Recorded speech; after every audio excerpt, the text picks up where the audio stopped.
The scratching of the pen sounded like a scream in the silent, opulent dining room. The Rutherfords watched with sadistic glee, their crystal wine glasses raised in a silent toast. They thought they had finally won. They thought they were discarding a gold-digging waitress who didn't fit into their prestigious world. As Eleanor signed the divorce papers on Christmas Eve, tears falling onto the crisp document, her husband, Mark, wouldn't even look her in the eye.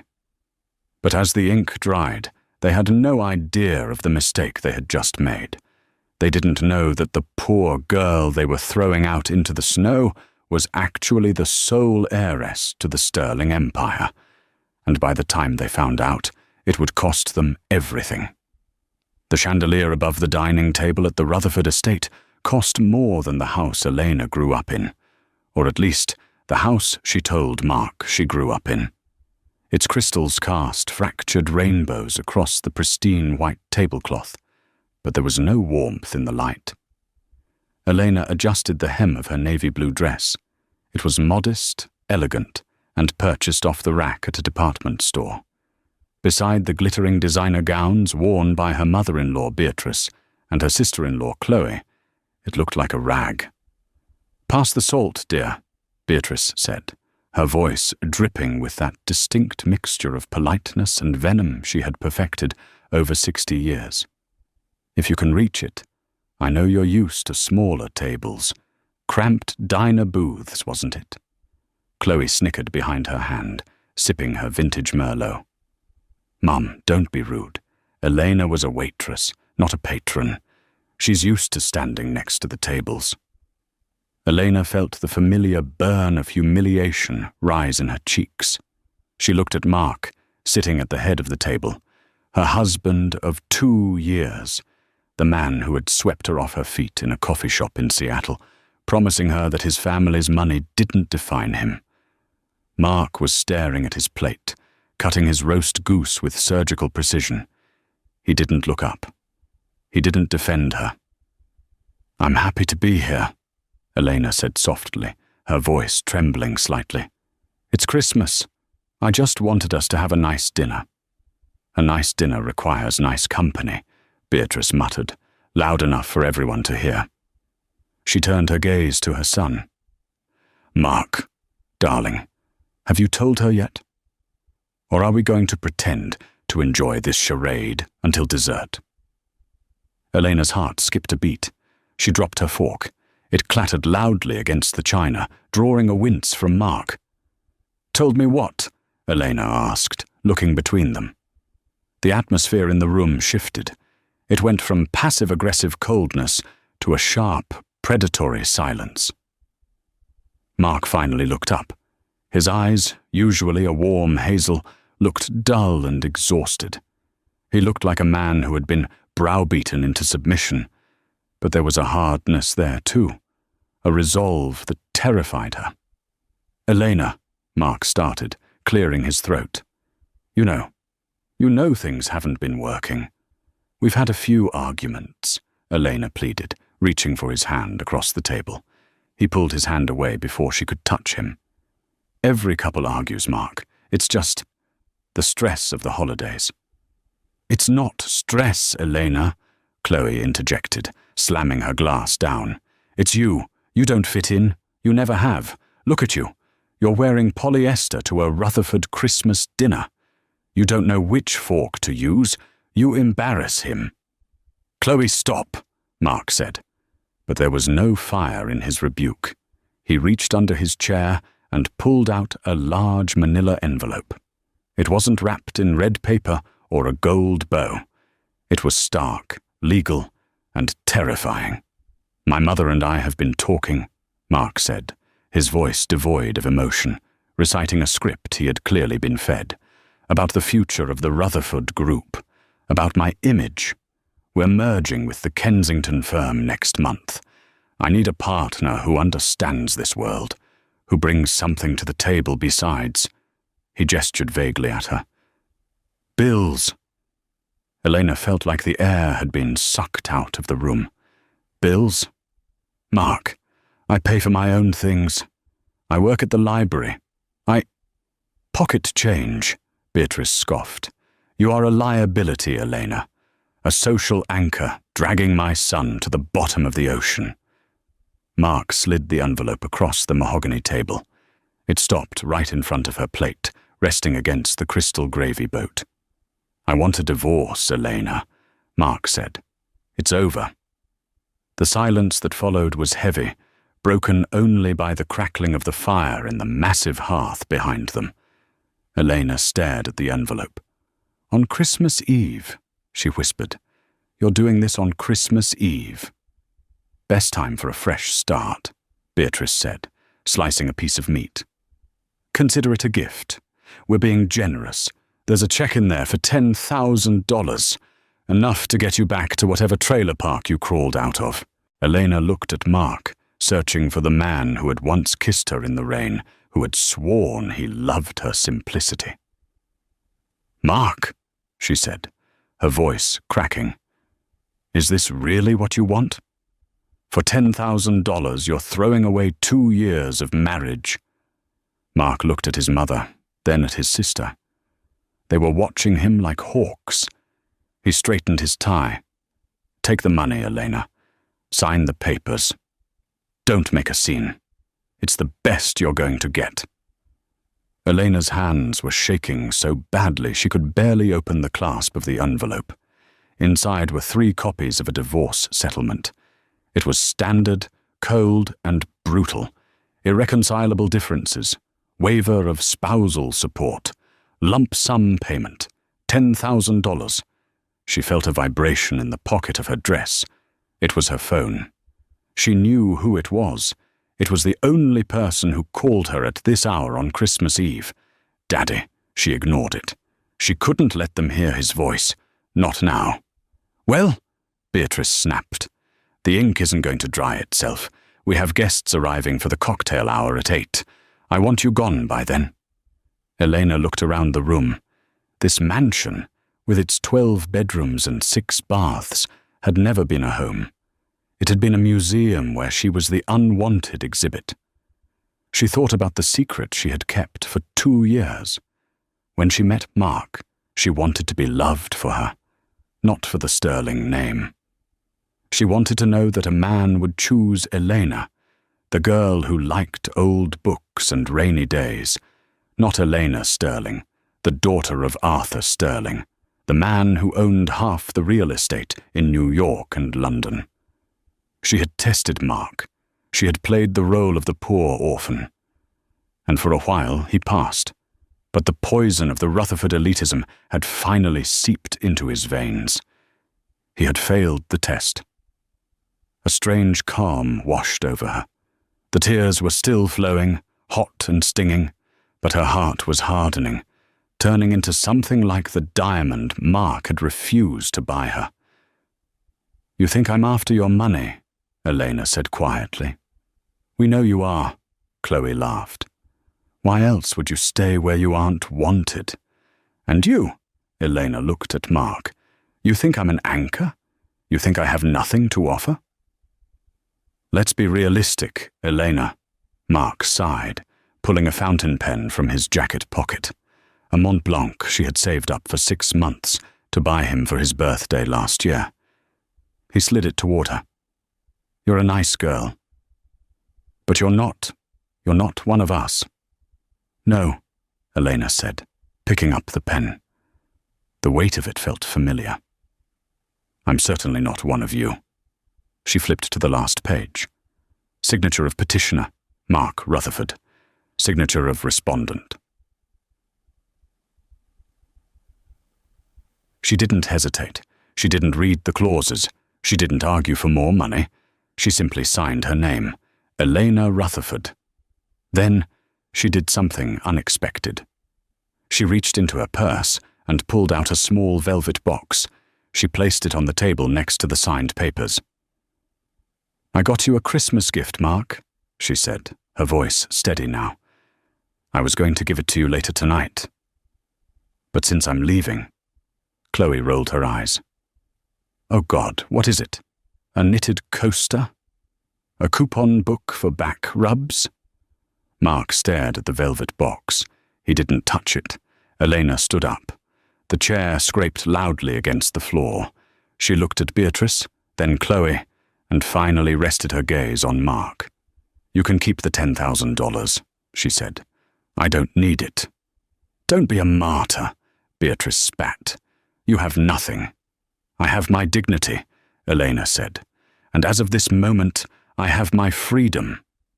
She turned and walked toward the massive oak doors of the dining hall. "Wait!" Mark called out, a flicker of guilt crossing his face. "Where are you going to go? It's snowing. It's 10 below zero." "Don't worry about me, Mark," Elena said without looking back. "I'm going home." "Home?" Chloe laughed shrilly. "To what?" "A cardboard box." Elena opened the heavy front door.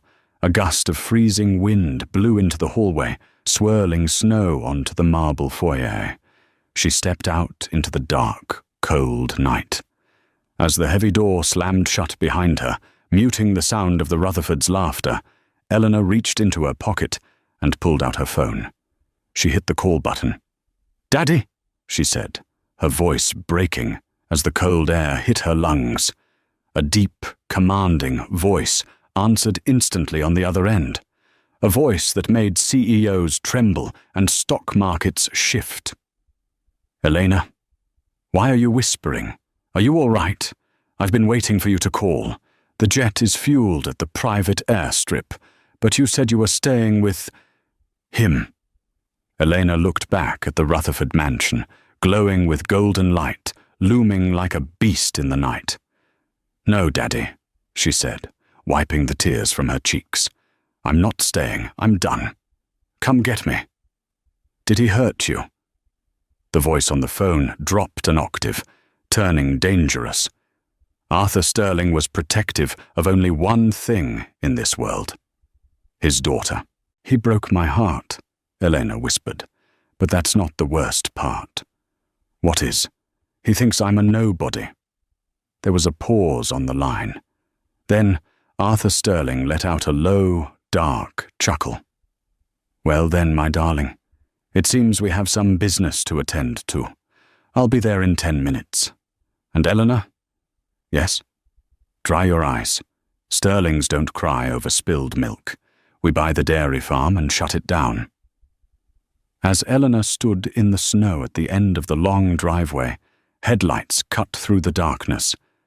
But it wasn't a taxi. It wasn't an Uber. It was a convoy of 3 black Cadillac Escalades, followed by a sleek, silver Rolls-Royce Phantom. The lead car bore the crest of Sterling Global. Inside the house, Mark finally reached out and opened the velvet box Eleanor had left behind. Beatrice leaned in. "Well, what trash did she leave you?" Mark stared into the box. All the blood drained from his face. It wasn't a watch. It wasn't a ring.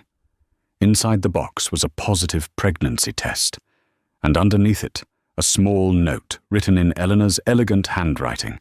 "You said I brought nothing to the table. I was bringing you a son. Merry Christmas, Mark?" Mark dropped the box. The plastic test clattered onto his fine china plate. "What is it?" Beatrice demanded. "She's pregnant," Mark whispered, horror dawning on him.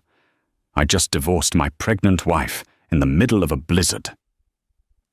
Outside, the Rolls-Royce door opened, and a man in a tuxedo stepped out into the snow, holding a massive umbrella. He bowed low to Eleanor. "Miss Sterling," the driver said, "your father is waiting." The game had just begun. The wind howled, whipping Elena's hair across her face, stinging her tear-stained cheeks. But the moment the door of the silver Rolls-Royce opened, the cold vanished. A warmth radiated from the vehicle, smelling of expensive leather and aged mahogany. Arthur Sterling stepped out. At 65, he was an imposing figure. He wore a cashmere coat that cost more than the Rutherfords' annual country club membership. His hair was silver, his eyes a piercing steel blue, the same eyes Elena had. He didn't look like a loving father in that moment. He looked like a warlord surveying a battlefield. He didn't care about the snow soaking his Italian loafers. He strode toward Elena and wrapped her in a crushing embrace. "I've got you," he rumbled against her hair. "I've got you, Ellie." Elena collapsed against him, the strength finally leaving her legs. "I tried, Daddy. I really tried." "I know," Arthur said, his voice tightening. "You have a heart too big for this world, and certainly too big for these insects." He looked up at the Rutherford mansion. Through the sheer curtains of the dining room window, he could see silhouettes moving. "Did they hurt you?" "They humiliated me," Elena sobbed. "They made me sign papers. They gave me $10,000 to leave." Arthur scoffed, a sound like a gunshot. "10,000? I tip my caddy more than that." The driver, a burly man named Silas, who had been Arthur's head of security for 20 years, held the umbrella over them. "Sir, we should get her inside. It's freezing." Arthur nodded and guided Eleanor into the back of the Rolls-Royce. The interior was a sanctuary. The seats were heated, soft jazz played from hidden speakers, and a crystal decanter of water sat on a console. As Silas put the car in gear, the front door of the Rutherford house flew open. Mark stumbled out onto the porch, breathless. He was holding the velvet box in one hand and the pregnancy test in the other. He squinted into the darkness, his eyes adjusting to the glare of the tail lights. He saw the convoy, 3 black Escalades flanking a silver Rolls-Royce Phantom. Mark froze. He blinked, thinking the wine was playing tricks on him. Why would a convoy of diplomatic-level security vehicles be picking up his waitress ex-wife? "Elena!" he shouted, but the wind tore the name from his lips. Inside the Rolls, Elena saw him through the tinted rear window. He looked small, pathetic. "Do you want me to stop?" Arthur asked, his hand hovering over the intercom button. "I can have Silas go back there and explain the situation to him. Physically, if you prefer." Elena watched Mark shivering on the porch. A part of her, the part that had loved him, wanted to roll down the window and scream at him. But the part of her that was a sterling, the part that had been dormant for 2 years, woke up. "No," Elena said, turning her head away. "Drive."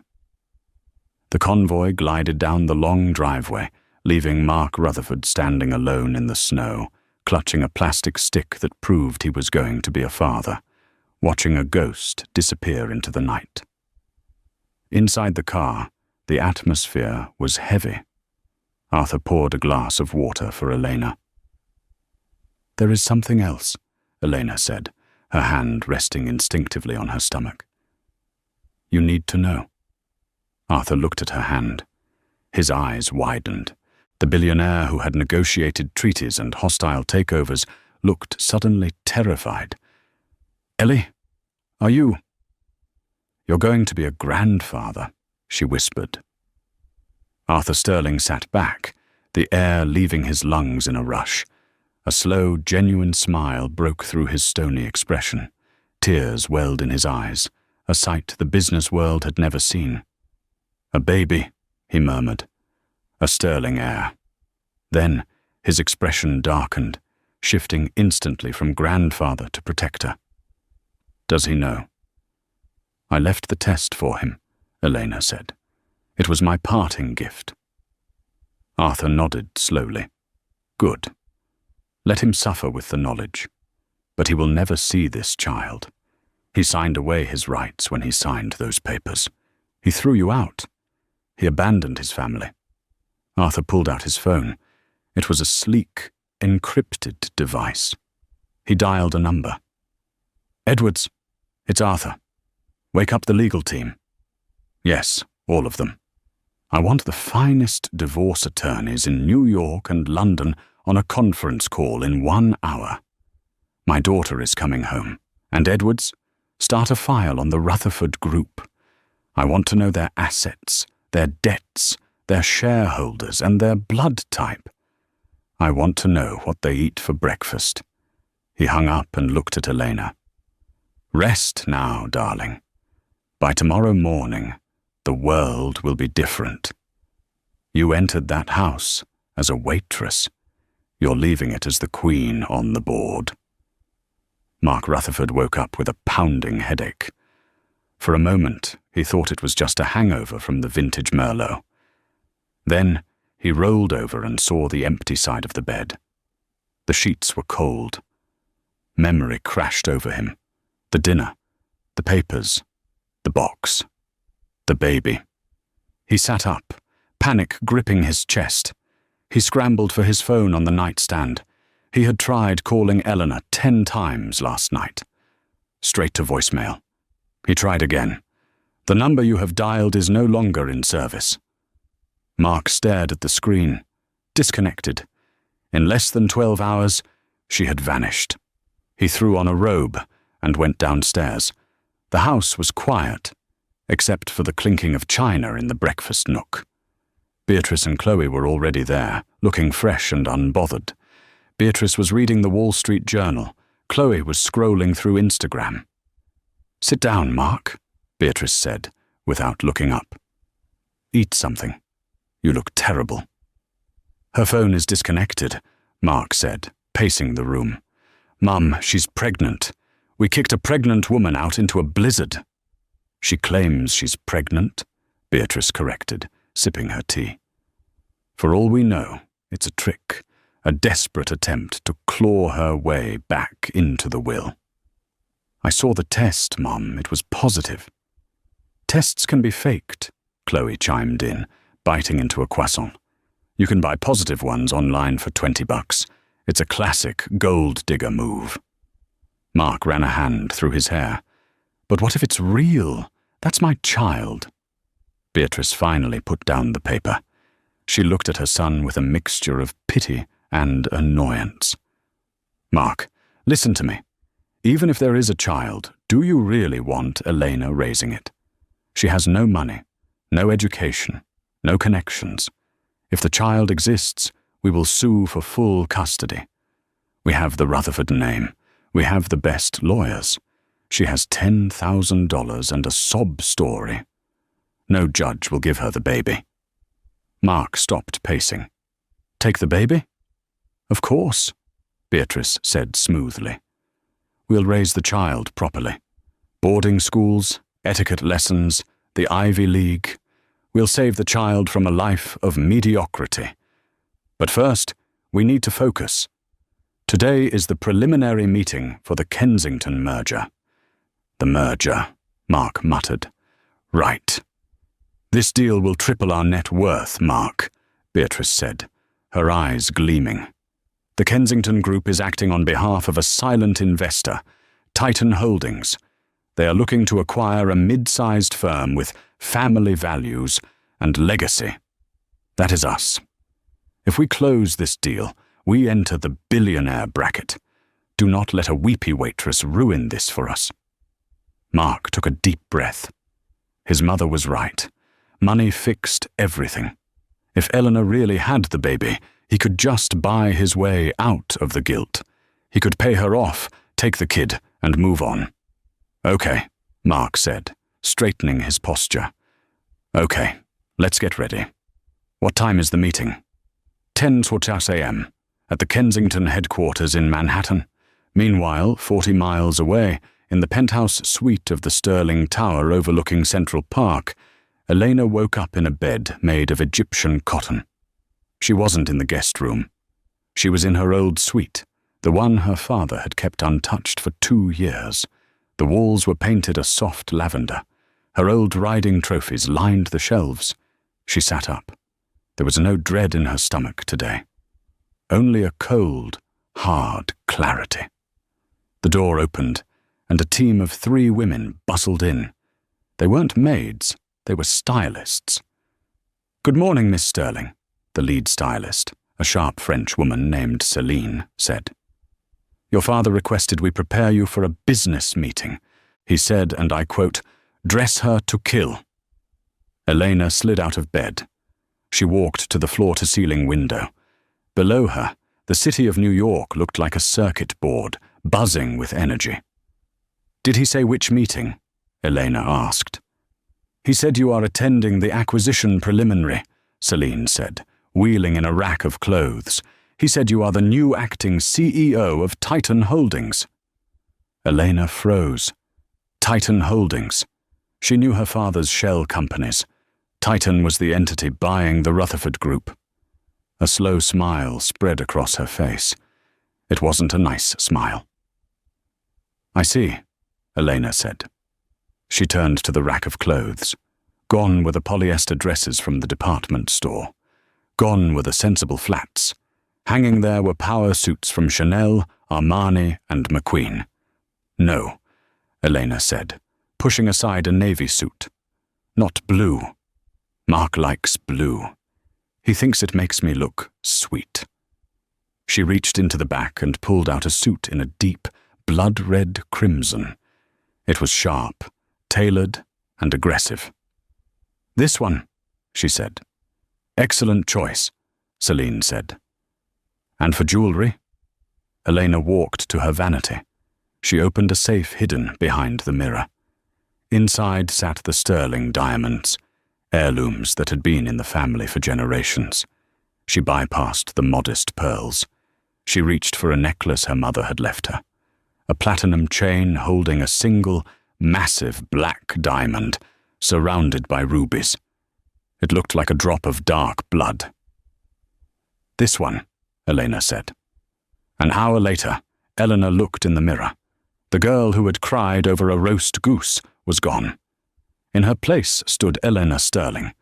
Her hair was pulled back in a severe, elegant chignon. Her makeup was flawless, emphasizing her sharp cheekbones and icy eyes. The red suit screamed power. The diamond screamed wealth. She walked out to the living room where Arthur was waiting. He was drinking espresso and reading a dossier. He looked up, and pride swelled in his chest. "You look like your mother," he said softly. God rest her soul. She would have enjoyed this. "Are the papers ready?" Elena asked, pulling on the black leather gloves. "Everything is set," Arthur said, standing up. "The Rutherfords think they are meeting with a representative named Mr. Smith. They have no idea Titan Holdings is a sterling subsidiary." "And the divorce?" "My lawyers filed it at 9 a.m. this morning," Arthur said. "But we filed in a different jurisdiction. We filed based on fraud and emotional distress. We froze their joint accounts pending investigation." "They don't know that yet," Elena noted. "No, they'll find out when their cards get declined at lunch," Arthur smirked. "But first the meeting." Arthur walked over to her and placed his hands on her shoulders. "Elena, are you sure you want to do this? You don't have to be in the room. I can crush them for you." Elena adjusted her gloves. She thought of Beatrice's sneer. She thought of Chloe's laughter. She thought of Mark signing the papers without looking at her. "No, Daddy," she said coldly. "I want to see their faces. I want them to know exactly who they threw away." "Very well," Arthur offered his arm. "Shall we go buy a company?" The conference room at Kensington Corp was all glass and steel. Mark, Beatrice, and Chloe sat on one side of the long table. They were nervous. This was the big leagues. "Stop fidgeting, Mark," Beatrice hissed. "You're wrinkling your suit." "Where are they?" Mark checked his watch. "It's 10:05. "Power play," Chloe whispered. "They make us wait to show they're in charge." "We are the Rutherfords," Beatrice said, though her voice wavered slightly. "We are partners, not beggars." Suddenly, the heavy double door swung open. A team of 6 lawyers in matching grey suits marched in, placing thick binders on the table. They didn't speak. They stood behind the empty chairs on the opposite side. Then, a man announced from the doorway, "Please rise for the chairman of Sterling Global and the CEO of Titan Holdings." Mark frowned. "Sterling Global? I thought we were dealing with Kensington." Beatrice went pale. "Sterling! That's Arthur Sterling, the billionaire. Why is he involved?" Before they could process the name, Arthur Sterling walked in. The room seemed to shrink around his presence. He didn't look at them. He walked to the head of the table and remained standing. "And," Arthur said, his voice booming, "my daughter, the CEO." Mark's breath hitched. He watched the doorway. A woman walked in. The click of her red-soled stilettos echoed on the marble floor. She wore a blood-red suit that fit her like a second skin. She radiated wealth, power, and danger. She walked to the chair opposite Mark. She placed a familiar black leather portfolio on the table. She looked up.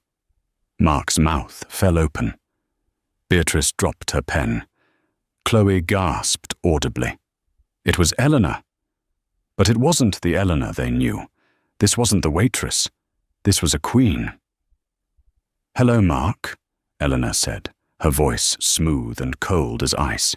"I believe we have some unfinished business, and I'm not talking about the dinner dishes." Mark stood up, knocking his chair over. "Elena? What? What are you doing here?" "Who?"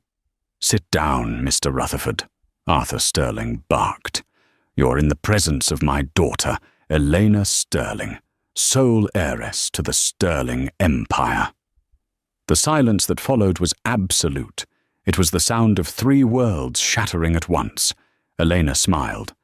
"Now, let's talk about this merger. Or should I say, acquisition." The air in the conference room was so thin it felt like the oxygen had been vacuumed out. Mark Rutherford stared at the woman in the red suit. His brain couldn't reconcile the images.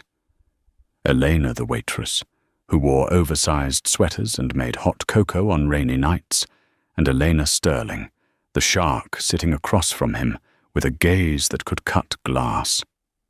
"Sterling?" Beatrice whispered, her face draining of color until her foundation looked like a mask.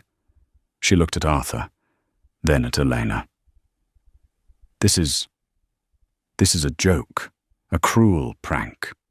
"I assure you, Mrs. Rutherford," Arthur said, taking a seat at the head of the table and leaning back comfortably. "My checkbook has no sense of humor." "But you said your father was a mechanic," Mark blurted out, his voice cracking like a teenager's. "You said he fixed cars in Ohio." Elena didn't blink. She opened the leather portfolio in front of her. "I said he fixes things. Sometimes he fixes broken engines. Sometimes he fixes broken companies. And sometimes," she paused, her eyes locking onto Mark's, "he destroys things that are beyond repair." "Why?" Mark asked, clutching the edge of the table. "Why did you lie to me for 2 years?" "I didn't lie, Mark. I omitted," Elena said calmly. "I wanted to know if you loved me. Just Elena. Not the money, not the jet, not the empire. And for a while I thought you did." She gestured to the empty space on her ring finger. "But we saw how that ended. Now, if you're done gasping, I have a company to acquire." Beatrice, ever the survivor, straightened her spine. She forced a smile that looked more like a grimace. "Well," she smoothed her skirt. "This is unexpected. But ultimately it's good news, isn't it? We're family, Elena. Technically, you're still a Rutherford until the papers are processed. This makes the merger even smoother. We can keep it all in the family." Arthur let out a dry, barking laugh. "The audacity is impressive, madam. I'll give you that." "We are here to discuss business," Elena cut in, silencing her father with a subtle hand wave. "You are under the impression that Titan Holdings wants to merge with Rutherford Group, that you will retain your seats on the board, that you will receive a payout of $50 million.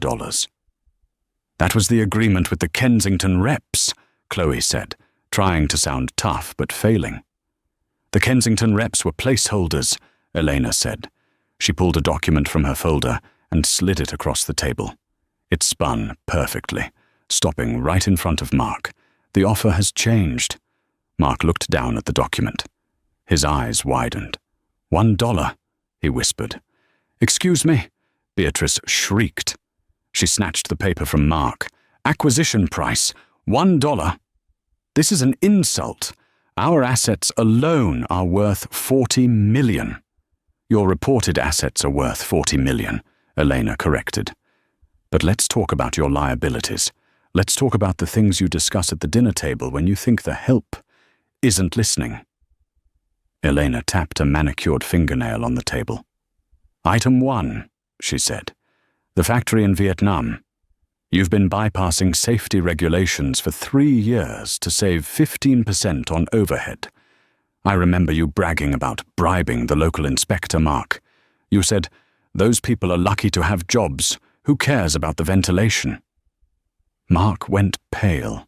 I never.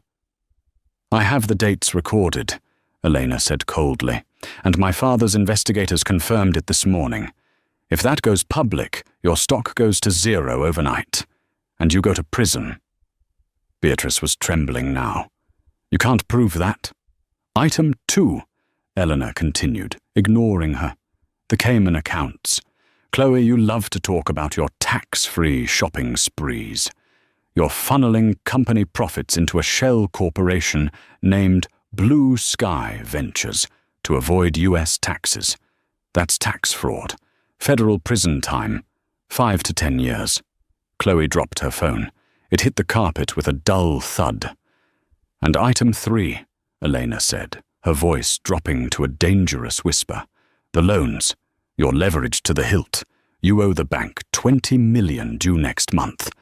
You were banking on this merger to pay it off. Without this deal, the Rutherford Group is bankrupt by February 1st. Elena leaned forward. So, here is the new deal. Titan Holdings acquires Rutherford Group for $1. We assume your debts, we take your assets, and you 3 walk away. No board seats, no golden parachutes, no company cars. You leave with what you have in your pockets. I won't sign that, Beatrice hissed, slamming her hand on the table. I built this company. I won't let a spiteful little girl steal it from me. Elena stood up slowly. She looked 10 feet tall. Then don't sign. Walk out that door. But the moment you do, I release the safety reports to the press. I send the tax files to the IRS.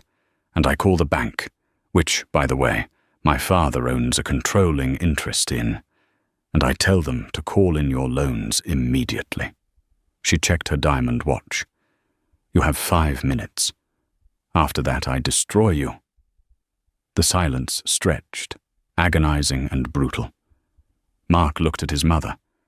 Beatrice looked at the wall, her chest heaving. She realized she had been outplayed. She had treated Elena like furniture, and now the furniture was dropping a piano on her head. Mark, Beatrice whispered, her voice defeated. Sign it. Mum, sign it, or we go to jail. With a shaking hand, Mark picked up the pen. He looked at Eleanor one last time. He saw no love in her eyes, only the cold, hard reflection of his own mistakes. He signed the paper. Mark Rutherford, CEO. He pushed it back to her. Are you happy? He asked hoarsely. Elena picked up the document. She blew on the ink, just as Beatrice had told her to do the night before. Happy, Elena mused. No, Mark, I'm not happy. I'm pregnant, I'm divorced, and the father of my child is a coward. But I am satisfied. She turned to Arthur. We're done here. Arthur stood up, buttoning his jacket. Pleasure doing business. Security will escort you out of the building. You have 1 hour to clear your personal effects from your offices. Anything left behind becomes property of Titan Holdings. 1 hour? Chloe cried. But my things, my paintings. Property of Titan, Arthur said, turning his back on them. As Eleanor walked toward the door, Mark lunged forward. Eleanor, wait, the baby. We need to talk about the baby. Eleanor stopped. She didn't turn around. "Speak to my lawyers, Mark, but I warn you, custody battles are expensive. And as of 1 minute ago," she held up the signed contract, "you're unemployed." The walk from the conference room to the elevators felt like a funeral procession for the Rutherfords. Security guards, burly men in Titan uniforms, flanked them, ensuring they didn't touch anything on their way out. "This is a nightmare," Chloe sobbed, clutching her designer bag. "Mum, do something." "Shut up, Chloe," Beatrice snapped, though she looked like she was about to faint. "I need to think. We need a strategy." "We have no money, Mum," Mark shouted, pressing the elevator button violently. "She took it all. She took the company." "We have the name," Beatrice said, her eyes darting around frantically. "We have the Rutherford name, and we have the truth about the baby. If she wants to play dirty, we'll play dirtier. We'll go to the press. We'll spin this. Billionaire heiress steals family company, denies father access to child. The public loves a victim, Mark." The elevator doors opened. They stepped into the lobby of the Kensington building, but Elena was 2 steps ahead of them. As the Rutherfords stepped out of the elevator, a wall of flashbulbs went off. It was blinding. Dozens of reporters, cameramen, and journalists were crowded into the lobby, held back by a velvet rope. "Mr. Rutherford, Mr. Rutherford, is it true? Did you force your pregnant wife to sign divorce papers on Christmas Eve? Mrs. Rutherford, comment on the allegations of fraud? Mark, why did you dump the sterling heiress?" Mark threw his hands up to shield his eyes. "What? How do they know?" A reporter from the New York Chronicle shoved a microphone in his face. "We received a copy of the divorce settlement signed last night," the reporter shouted. "It stipulates a $10,000 payout for irreconcilable differences." "Did you really offer Elena Sterling 10 grand to walk away?" Beatrice shoved the microphone away. "No comment! Get out of our way!" But they were trapped. Another reporter, a woman from a major news network, stepped forward. She held up a tablet. "We're live right now. Mr. Rutherford, sources say you didn't know your wife was Arthur Sterling's daughter. Did you marry her for love? Or were you just disappointed she wasn't rich enough for you?" "I loved her," Mark yelled, losing his composure. "I didn't know who she was." "So you divorced her because she was poor?" the reporter pressed. "And now that you know she's a billionaire, do you regret it?" The crowd laughed. It was a cruel, mocking sound. Beatrice grabbed Mark's arm. "Don't answer them! Run!" They pushed through the crowd, cameras capturing every sweaty, terrified moment. They burst out the revolving doors onto the street, only to find their company car was gone. In its place was a tow truck. A man was hooking up the Rutherford executive limousine. "Hey!" Mark screamed, running toward the driver. "That's my car! Put it down!" The driver looked at a clipboard. Order came in from the new owners. Titan Holdings. All company vehicles are to be repossessed immediately. "I am the CEO!" Mark screamed. "Not according to this," the driver said, continuing to winch the car up. It began to rain, a cold, freezing drizzle. The Rutherfords stood on the sidewalk, shivering. Their coats were in the office upstairs, which they could no longer access. Passers-by were stopping to take videos on their phones. Rutherford Ruined was already trending on Twitter. Mark's phone buzzed. It was a notification from his banking app. Alert. Joint account frozen due to pending legal investigation. "Mom," Mark said, his voice trembling. "My cards are locked." Beatrice checked hers. "Mine too." They were stranded in Manhattan, in the rain, with no car, no money, and the entire world laughing at them. High above, on the 40th floor, Elena watched the scene from the window. She held a cup of hot tea in her hands. Arthur stood beside her. "Brutal," he commented, watching the tow truck drive away with the limo. "But necessary. They cared so much about image. Elena said softly. Now their image is the only thing they have left, and it's destroyed. What now? Arthur asked. We have the company. We have the revenge. Do you want to go home? Elena turned away from the window. She walked over to the large boardroom table where the signed acquisition papers lay. Not yet, she said.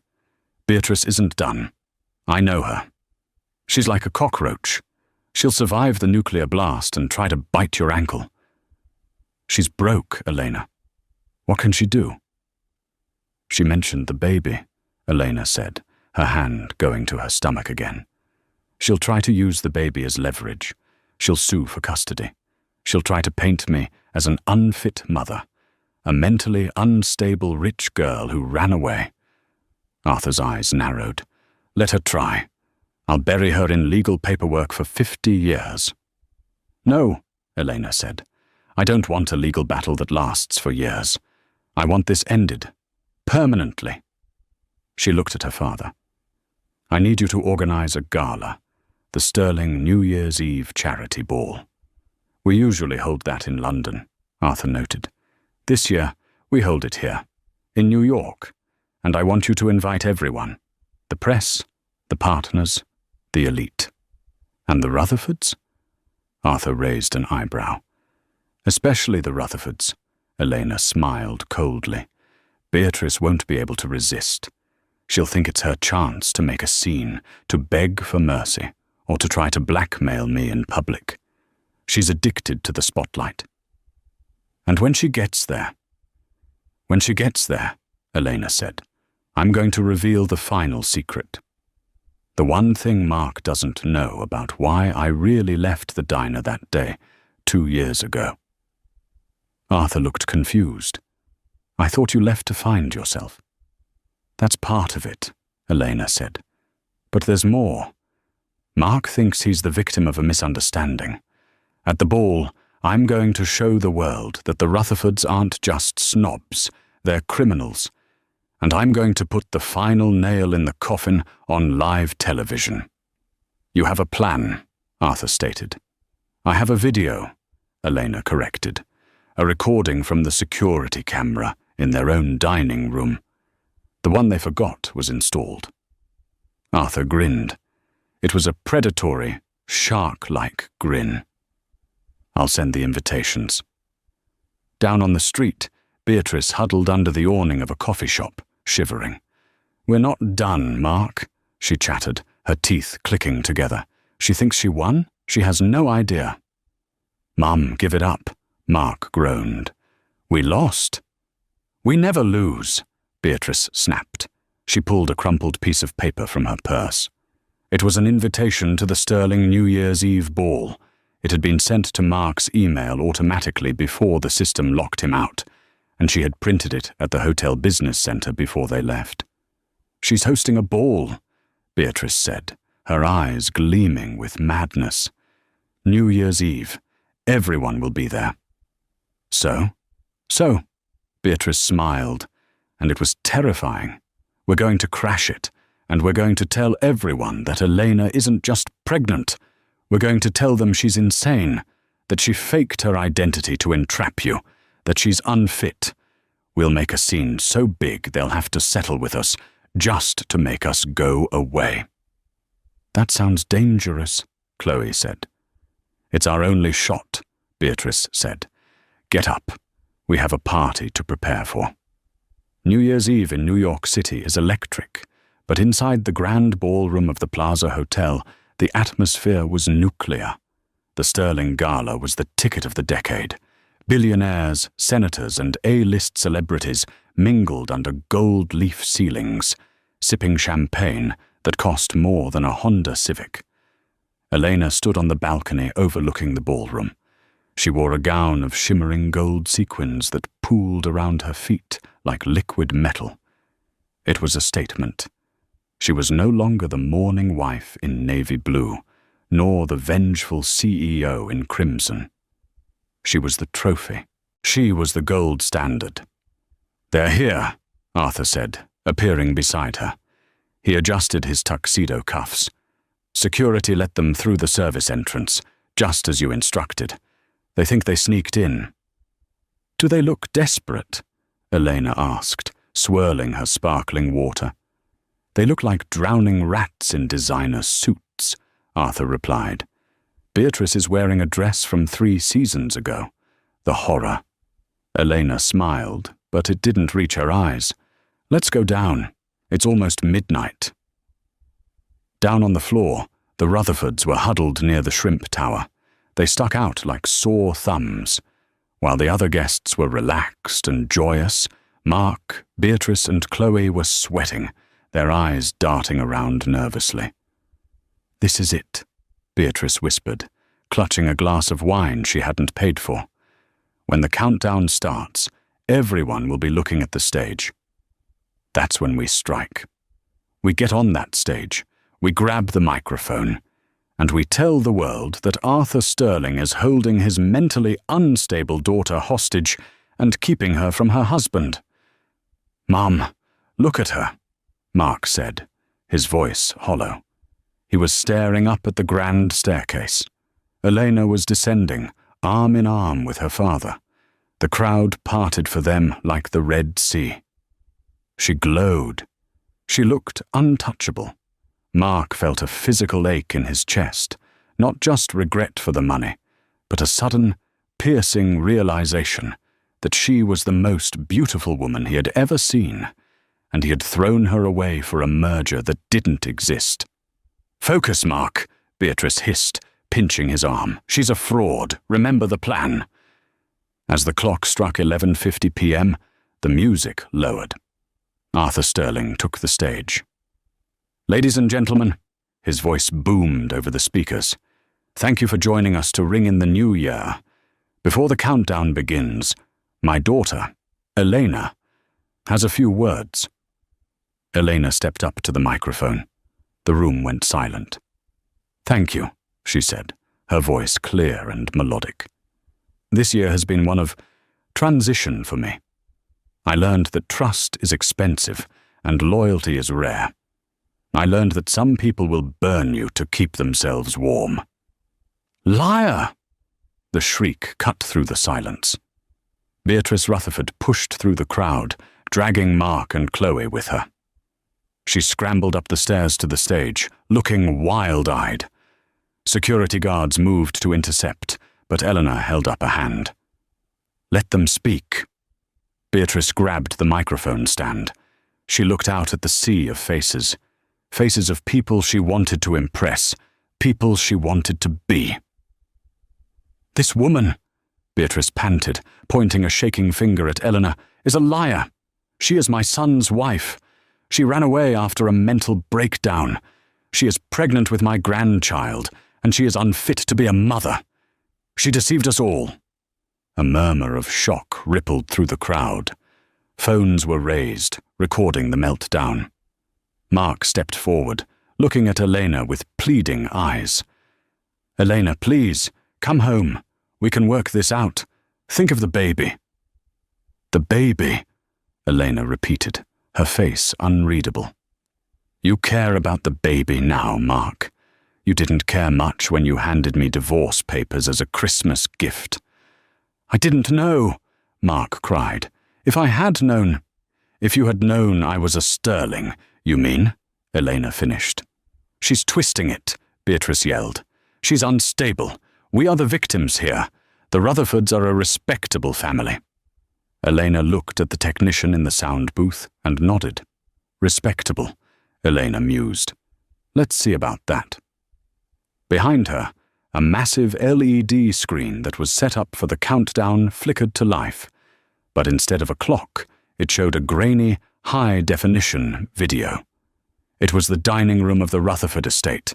The date stamp in the corner read December 24th, 7:00 p.m. The crowd gasped. It was the Christmas dinner. On the screen, Beatrice was cutting her goose.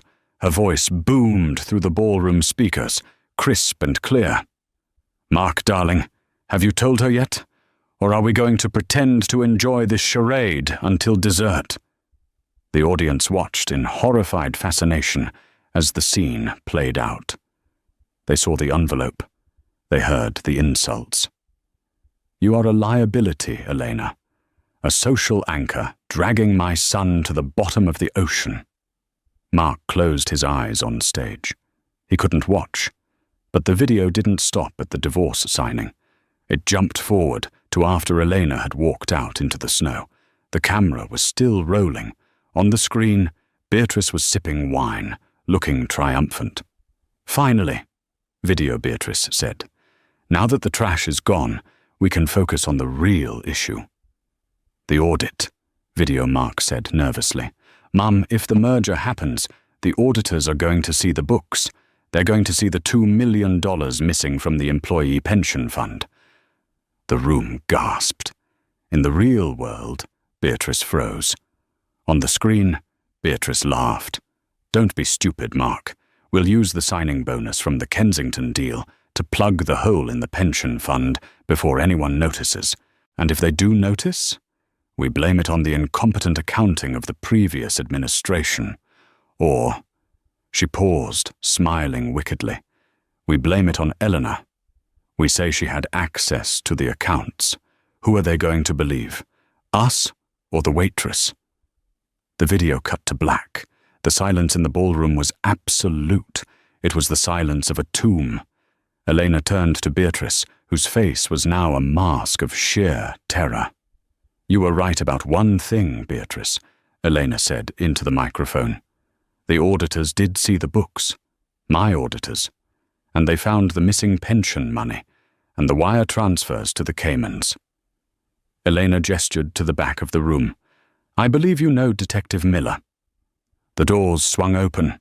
4 NYPD officers marched in, followed by 2 federal agents in windbreakers that read FBI. "Beatrice Rutherford, Mark Rutherford, Chloe Rutherford," the lead agent announced. "You are under arrest for embezzlement, wire fraud, and conspiracy to commit insurance fraud." "No!" Beatrice screamed, backing away. "This is a setup. That video is fake. Mark, do something." But Mark was done. He sank to his knees on the stage, burying his face in his hands. As the officers cuffed Beatrice, she thrashed and screamed, her dignity completely gone. Chloe was weeping silently as she was led away. Mark was the last to be cuffed. He looked up at Eleanor. "I loved you," he whispered. "In the beginning I really did." Eleanor looked down at him. There was no hate in her eyes anymore, only pity. "I know," she said softly, "but you loved your mother's approval more." "Goodbye, Mark." They dragged him away. The flashbulbs popped like fireworks. Elena turned back to the crowd. The clock struck midnight. "Happy New Year," she said. And as the balloons dropped and the crowd cheered, Arthur Sterling hugged his daughter. "You did good, kid," he said. "You did good." The nursery in the Sterling penthouse was painted a soft cloud grey. Outside, the first snow of the following winter was beginning to fall, dusting Central Park in white.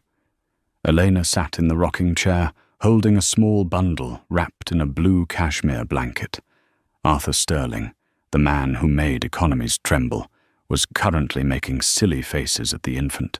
"He has your nose," Arthur whispered, afraid to wake the sleeping baby.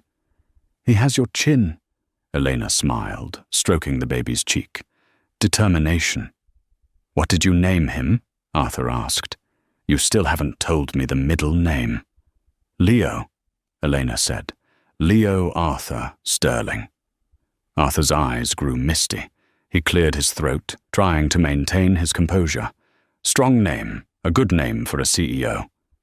"He can be whatever he wants to be," Elena said firmly. "A CIO, a painter, a mechanic, as long as he's kind." "What about them?" Arthur asked, his voice hardening slightly. "The trial ended yesterday," Elena said, looking out the window at the snow. "Beatrice got 15 years, fraud and embezzlement. Chloe got 5. And Mark?" She paused. "Mark got 8 years. He pleaded guilty. He sent a letter." "Did you read it?" No, Elena said. She looked at the fireplace, where a fire was crackling warmly. I burned it. She looked down at little Leo. He yawned, his tiny hand gripping her finger. The Rutherfords were a memory, a scar that had faded. They had wanted a legacy, a name, a dynasty. In their greed, they lost it all. And Eleanor? She had found the one thing money couldn't buy, and the one thing they had tried to take from her. She had a family. Look at the snow, Leo, she whispered to her son. It's clean. It's a fresh start. Arthur put his hand on her shoulder. Dinner is ready. Chef made roast goose. Elena laughed, a genuine bubbling sound. Tell him to send it back, she said, standing up with her son in her arms. I'm in the mood for pizza. And that is the ultimate revenge. The Rutherfords didn't just lose their money. They lost their freedom and their legacy, all because they couldn't see the value of the person right in front of them. Elena burned the letter, closing that chapter forever and choosing her son over the past. What do you think?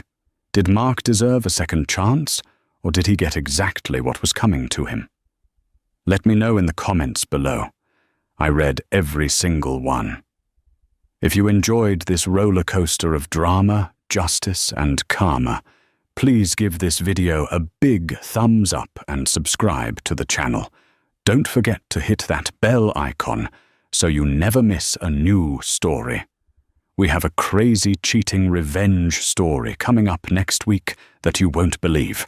Thanks for watching, and see you in the next one.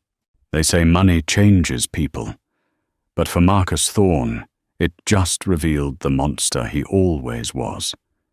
It was Christmas Eve, the one night of the year meant for family and forgiveness.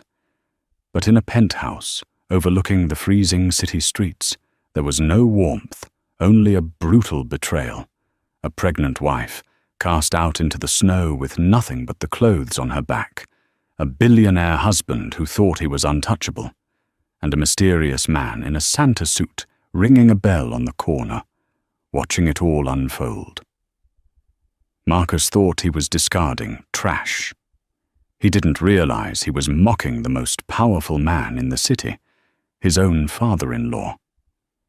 You are not going to believe how this karma hits. The panoramic windows of the penthouse suite at the top of the obsidian tower offered a view of the city that most people would kill for. Down below, New York was a grid of glittering lights, dusted with the fresh, relentless snow of Christmas Eve. Inside, the air smelled of expensive pine, scotch, and the distinct metallic scent of indifference. Elena Thorne sat on the edge of the velvet beige sofa, her hand resting protectively over her 7-month baby bump. She was 24, with hair the color of roasted chestnuts and eyes that usually sparkled, but tonight they were dull with anxiety. She had spent 3 hours preparing dinner, a roast duck with cherry glaze, Marcus's favorite, but the food sat cold and untouched on the mahogany dining table. The only sound in the room was the rhythmic tapping of a finger against glass.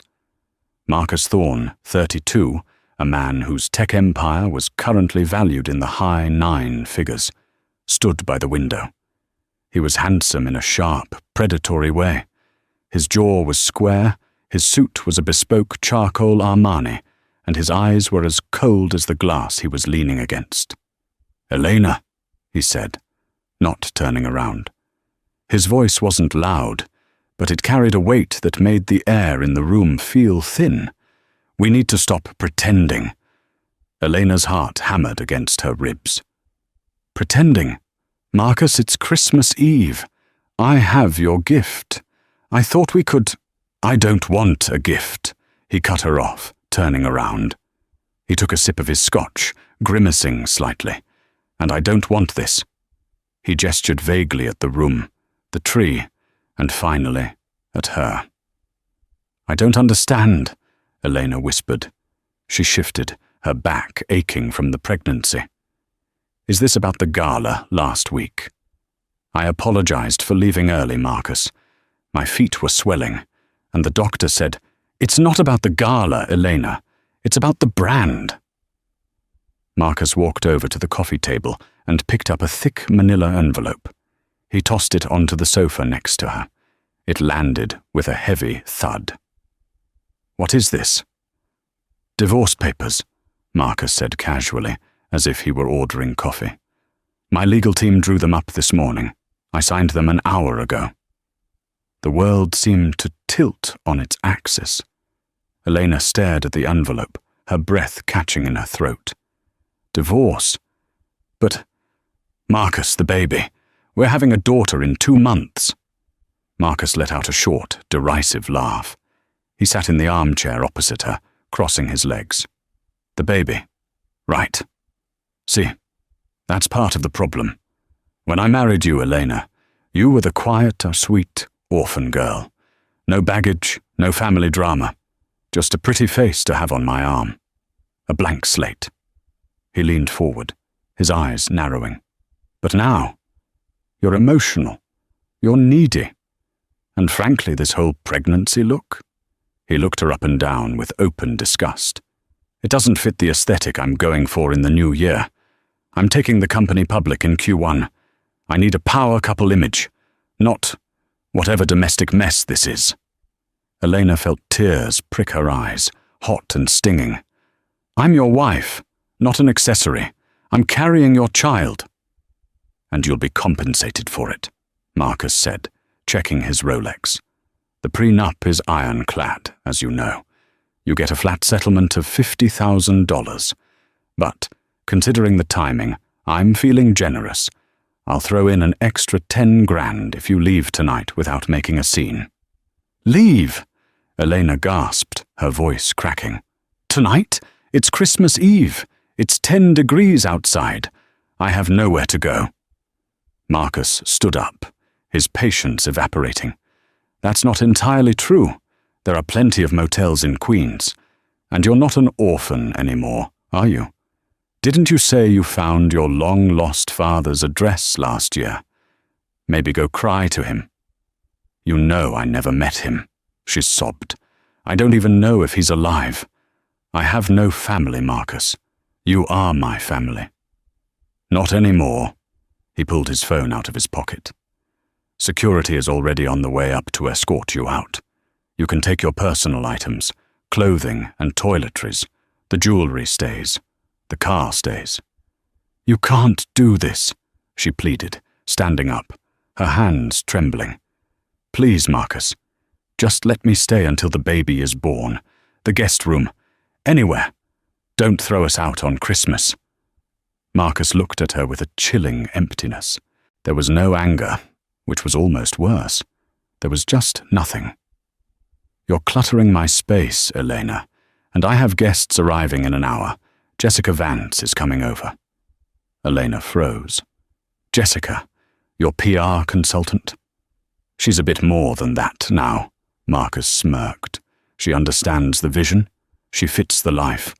Now pack your bag. You have 10 minutes before security drags you out." He turned his back on her and poured another drink, humming a Christmas carol under his breath.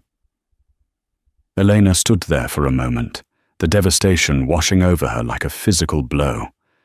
She looked at the man she had loved, the man she thought would be the father of her child. She realized then that he wasn't a man at all. He was a hollow shell painted in gold. She didn't scream. She didn't throw things. She wiped her face with the back of her hand, a sudden, cold resolve settling in her chest. She grabbed the divorce papers, not to sign, but to keep as evidence of his cruelty. She walked to the bedroom, packed a single duffel bag with her warmest sweaters and her prenatal vitamins, and walked back out. Marcus didn't even look up as the elevator doors closed between them. The lobby of the Obsidian Tower was a fortress of marble and gold. A massive 20-foot Christmas tree stood in the center, decorated with Swarovski crystals. It was beautiful, cold and uninviting, just like Marcus. Elena stepped out of the elevator, her heavy duffel bag straining her shoulder. The head of security, a man named Joe, who had always been kind to her, looked at the floor, unable to meet her eyes. "I'm sorry, Mrs. Thorne," Joe mumbled as he held the glass door open for her. Mr. Thorne gave strict instructions. "Your access card has been deactivated." "It's okay, Joe," Elena said, her voice hollow. "It's not your fault. Merry Christmas." She stepped out into the biting wind. The cold hit her instantly, cutting through her wool coat. The snow was falling harder now, thick white flakes that stuck to her eyelashes. Fifth Avenue was relatively quiet. Most people were already home with their families, drinking cocoa and opening presents. Elena walked 2 blocks, her boots crunching on the salted pavement. She had $60,000 promised in a settlement she hadn't received yet.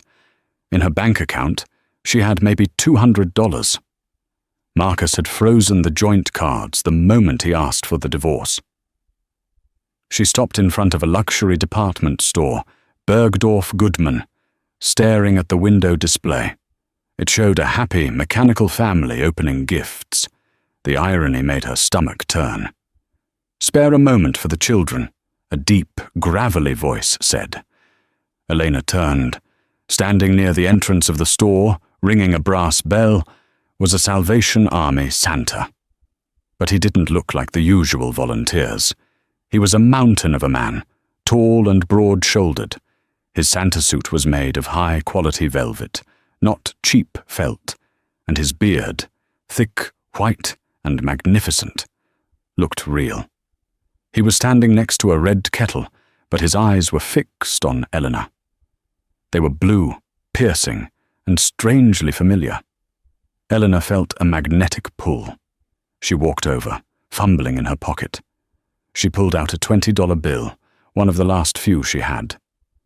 "I don't have much," she said, her voice trembling as she stuffed the bill into the kettle.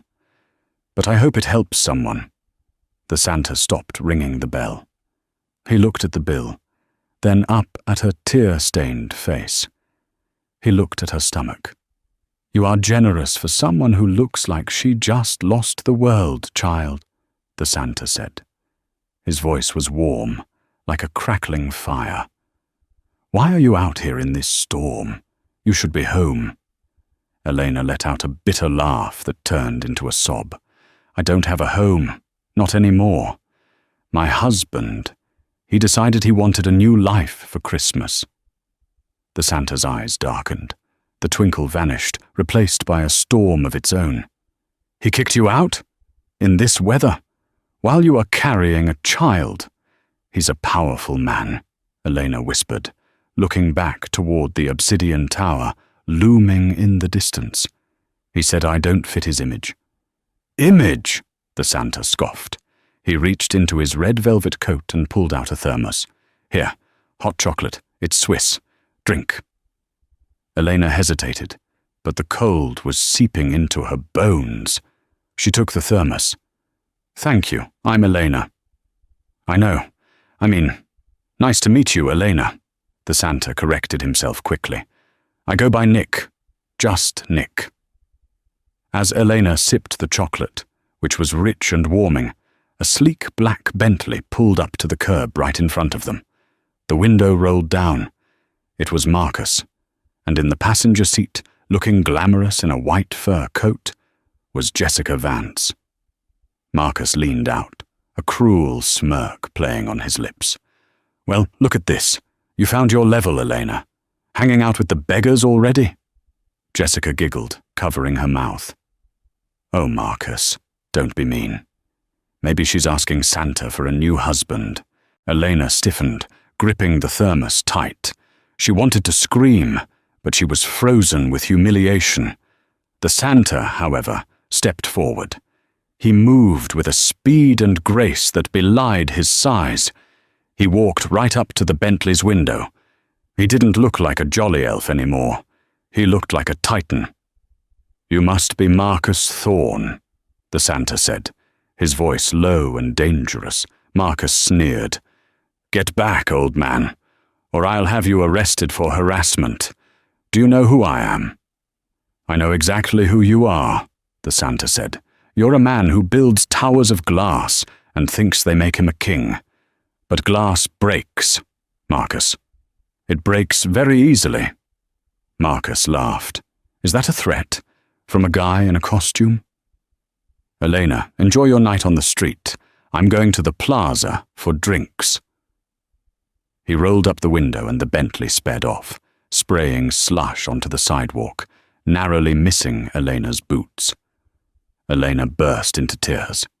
He's going to win. He always wins. The Santa turned back to her. He placed a heavy, gloved hand on her shoulder. It felt protective, solid. No, Elena, he said softly. He has already lost.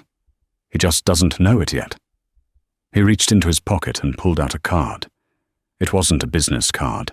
It was a thick, cream-colored card with a gold embossed emblem of a lion. There was an address on it, a townhouse on the Upper East Side.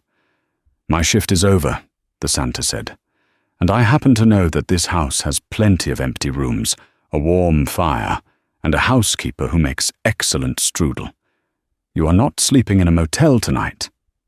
I can't, Elena shook her head. I can't take it charity. It's not charity, the Santa said, and for a second his voice cracked with emotion. It's family. Trust me. Just for tonight. Elena looked at the card.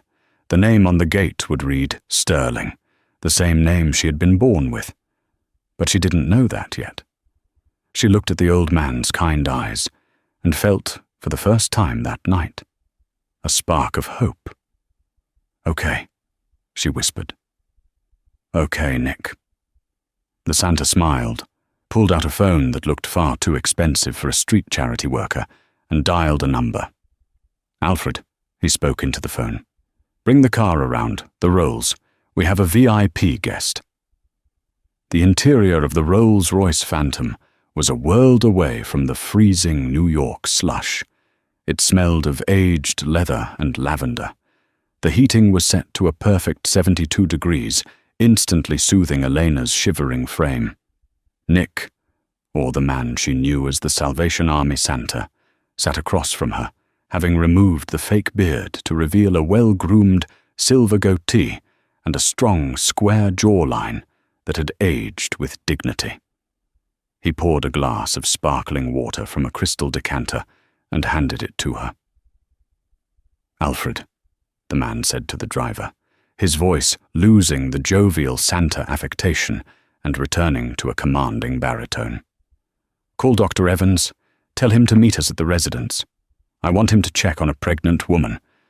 Possible hypothermia and stress. Yes, Mr. Sterling, Alfred replied smoothly from the front seat. Elena froze, the glass halfway to her lips. Sterling, did he say? Mr. Sterling? The man sighed, leaning back into the plush leather. He looked tired, the weight of years evident in his eyes. My name is Arthur Sterling. I apologize for the deception, Elena. But sometimes disguises are the only way to see the world as it truly is. People lie to billionaires. They don't lie to street Santas. Elena's mind raced. Arthur Sterling was a name everyone in New York knew. He was the Titan of steel, a man who had built half the skyscrapers in Manhattan and owned shipping lines across the Atlantic.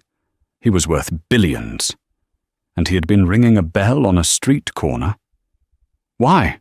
Elena asked, bewildered. Why did you help me? Why bring me here? Arthur looked at her, his blue eyes softening with a pain that looked decades old. Because, child, you have your mother's nose, and her stubbornness. Before Elena could ask what he meant, the car glided through a massive wrought-iron gate on the Upper East Side. The townhouse was more of a palace, a 5-story limestone structure that radiated old money. Inside, the foyer was dominated by a double staircase and a crystal chandelier the size of a small car, but Elena's eyes were drawn immediately to a massive oil painting hanging above the fireplace in the grand salon. It was a portrait of a woman. She was young, beautiful, with cascading chestnut hair and eyes that sparkled with mischief. She was wearing a locket, a silver oval with a small sapphire in the center. Eleanor gasped, her hand flying to her throat. She pulled out a necklace from under her sweater. It was the identical locket. The one thing her mother had left her before she died in that car accident 20 years ago. "Her name was Sarah," Arthur said, his voice trembling as he stood behind Eleanor. "She was my daughter, my only child. She ran away 25 years ago, fell in love with a musician, a good man, but a poor one. I was arrogant back then. I told her if she chose him, she chose poverty. I cut her off." Tears streamed down Arthur's face. "I tried to find her a few years later. I hired investigators. They told me there had been a crash, that she and her husband were gone. They said there was a child, a girl, but the system had swallowed her up. I have spent every Christmas since then standing on that corner, ringing that bell, hoping that maybe, just maybe, karma would bring me a second chance." He turned to Elena, tears shining in his eyes. "When you walked up to my kettle, I saw her, and then I saw the locket." Elena was shaking. The story she had told herself, that she was unwanted, abandoned, shattered. She wasn't abandoned. She was lost. "Grandfather," she whispered, the word feeling foreign on her tongue. Arthur opened his arms and Eleanor collapsed into them. For the first time since her husband had thrown her out, she felt safe. She felt found. "You are home, Elena," Arthur whispered into her hair. "And no one will ever hurt you again. Especially not that insect. Marcus Thorne." That night, Elena didn't sleep in a motel. She slept in a canopy bed with Egyptian cotton sheets, but before she drifted off, Arthur sat by her bedside. "Rest now," he said. "Recover. Focus on the baby. But know this. Marcus believes he is a shark. He is about to learn that he is swimming in a tank with a kraken. Do not tell him where you are. Let him think you are destitute. Let him think he has won. The victory will make his fall so much sweeter." 3 weeks had passed since Christmas Eve. In the gleaming headquarters of Thorne Tech, Marcus Thorne was pacing his office like a caged tiger. The thud of his Italian leather shoes on the hardwood floor was the only sound in the room. Jessica Vance sat on his desk, filing her nails. She was wearing a dress that cost more than most people's cars, purchased with Marcus's corporate card. "Relax, babe," Jessica said, not looking up. "So the loan is delayed. It happens. The banks are just doing their due diligence for the IPO." "It's not just delayed, Jessica," Marcus snapped, loosening his tie. "It's stalled. Henderson at Chase has been dodging my calls for 3 days, and the zoning permit for the new server farm in Jersey, denied, this morning, without explanation." "Bureaucracy," Jessica shrugged. "Just bribe someone. Isn't that how this works?" "I tried," Marcus yelled, slamming his hand on the desk. "I sent a gift to the commissioner. It was returned, unopened. That never happens." Marcus walked to the window, looking out at the city he thought he owned. He felt a prickle on the back of his neck, a sensation of being watched. Since Christmas, everything had felt difficult. Deals that were sure things suddenly fell through. Suppliers suddenly had stock shortages. His PR team was working overtime to bury rumors that Thorne Tech was liquidity poor. His intercom buzzed. It was his secretary, her voice shaking. "Mr. Thorne, Mr. Henderson from the bank is on line 1. He says it's urgent." Marcus snatched the phone up. "Henderson, finally. Look, I need that 50 million released by Friday, or the IPO valuation takes a hit. What is the holdup?" "Mr. Thorne," Henderson's voice was icy, devoid of the usual sycophantic warmth. I'm afraid the loan committee has flagged your application. There are irregularities in your collateral. Irregularities? I put up the obsidian tower. It's worth 200 million. Not anymore, Henderson said. It seems there's a lien on the land title, an old clause from the original sale of the bedrock rights. We missed it in the initial review, but the actual owner of the land has asserted their rights. The actual owner? Marcus felt cold sweat trickle down his back. I own the land. You own the building, Mr. Thorne. You lease the land. It's a 99-year lease, but the owner has invoked a moral turpitude clause in the contract. They claim the tenant, you, has engaged in behavior damaging to the reputation of the property. Moral turpitude? Marcus laughed, a high-pitched, hysterical sound. What is this? The 1800s? Who is the owner?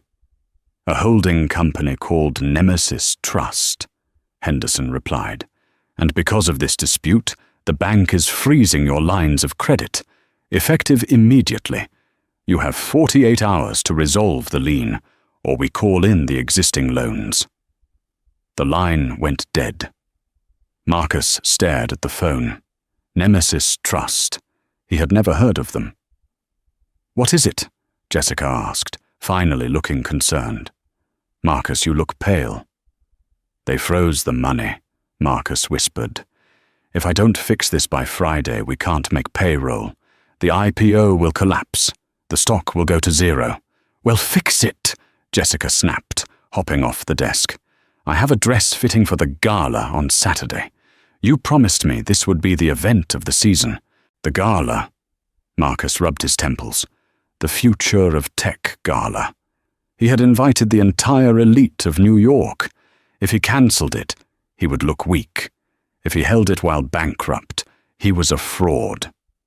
We hold the gala, Marcus said, his eyes hardening. I'll find a private investor.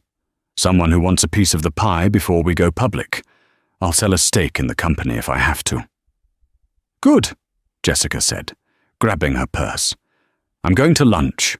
Don't stress, darling. You always win. You're Marcus Thorne. As she walked out, Marcus didn't see the love of his life. He saw a rat preparing to jump ship.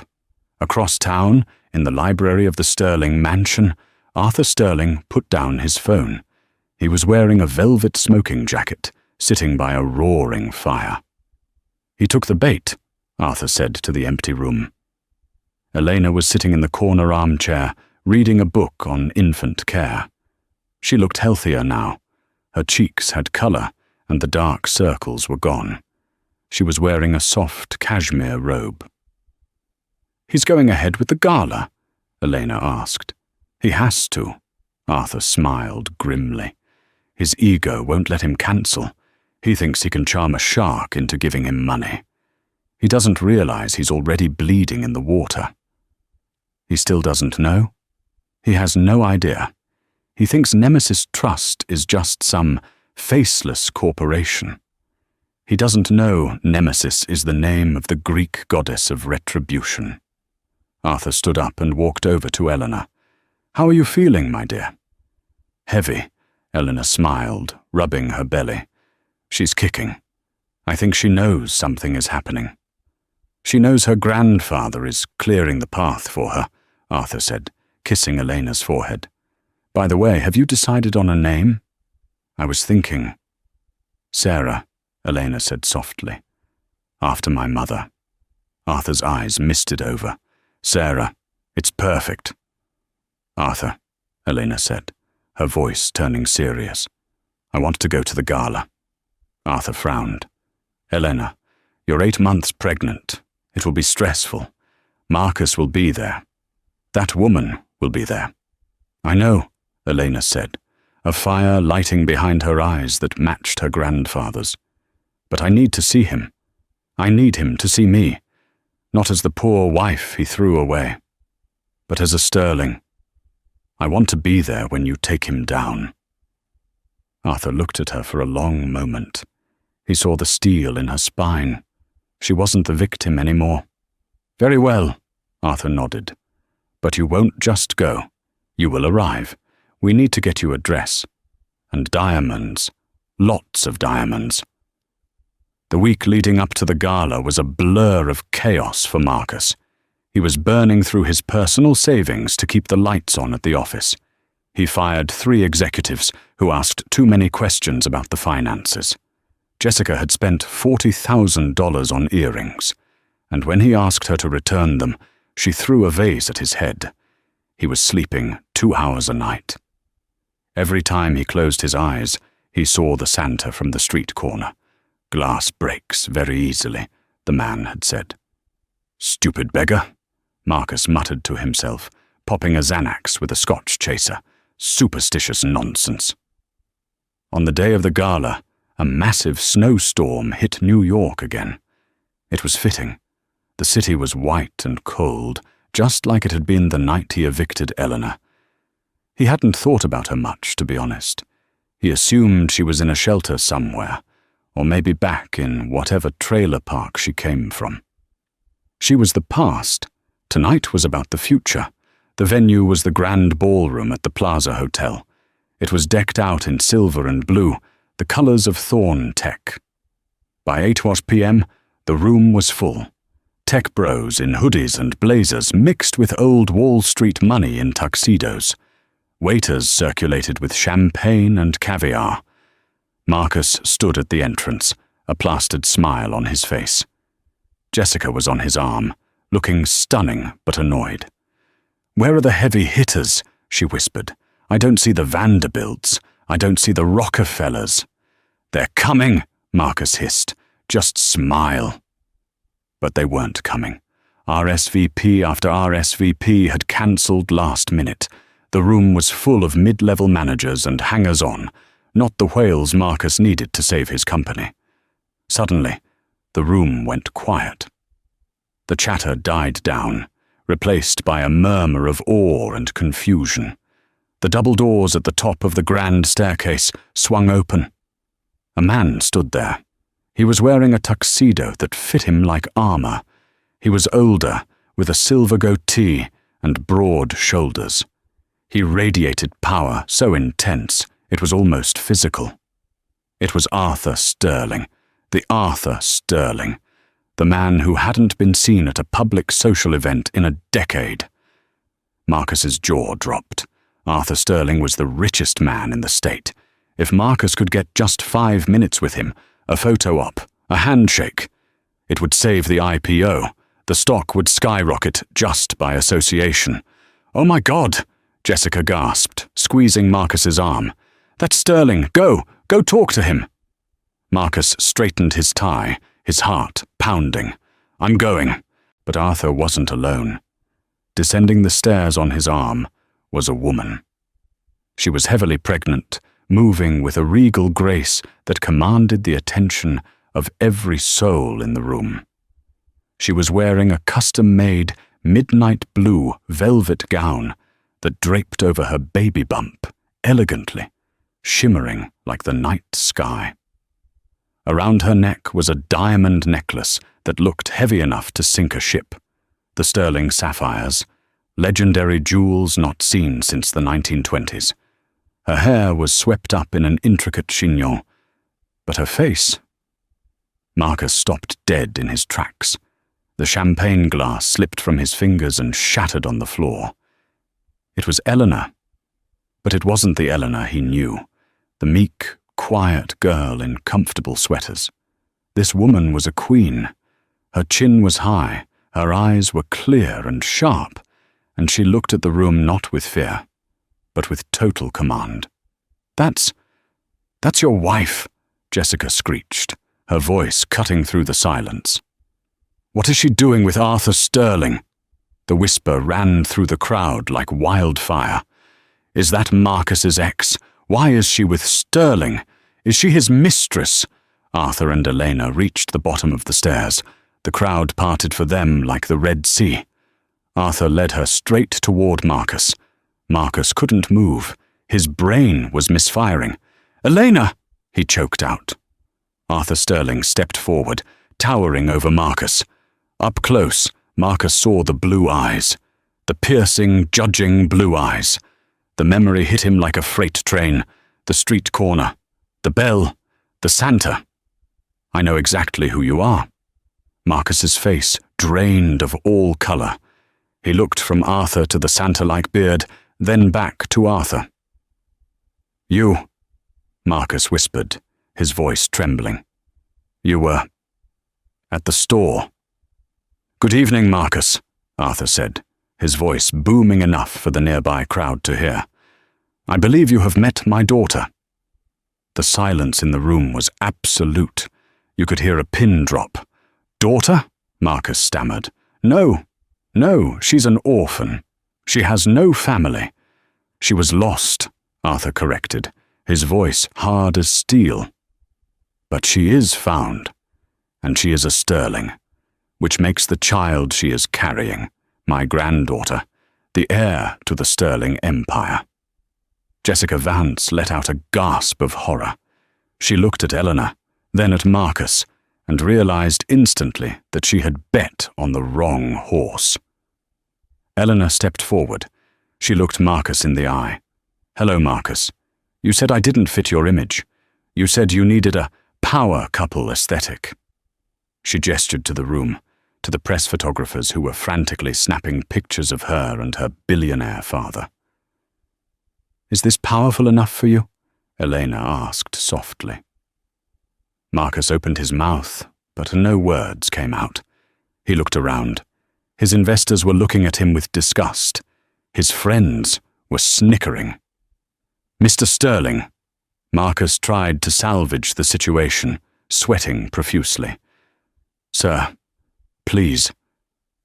There has been a misunderstanding. Elena and I, we're just going through a rough patch. Hormones, you know. We can work this out. For the family. Family? Arthur let out a laugh that chilled the room. You threw your family into the snow on Christmas Eve, boy. You don't get to claim them now that you know what they are worth. Arthur reached into his tuxedo pocket and pulled out a document. By the way, Arthur said casually, I represent Nemesis Trust. We own the land under your tower. And as of this morning, we also purchased the majority of your outstanding debt from Chase Bank. Marcus felt his knees buckle. You bought my debt? I own you, Marcus, Arthur said, leaning in close. And I am calling in the loan. In full. Tonight. Marcus fell to his knees. It wasn't a figure of speech.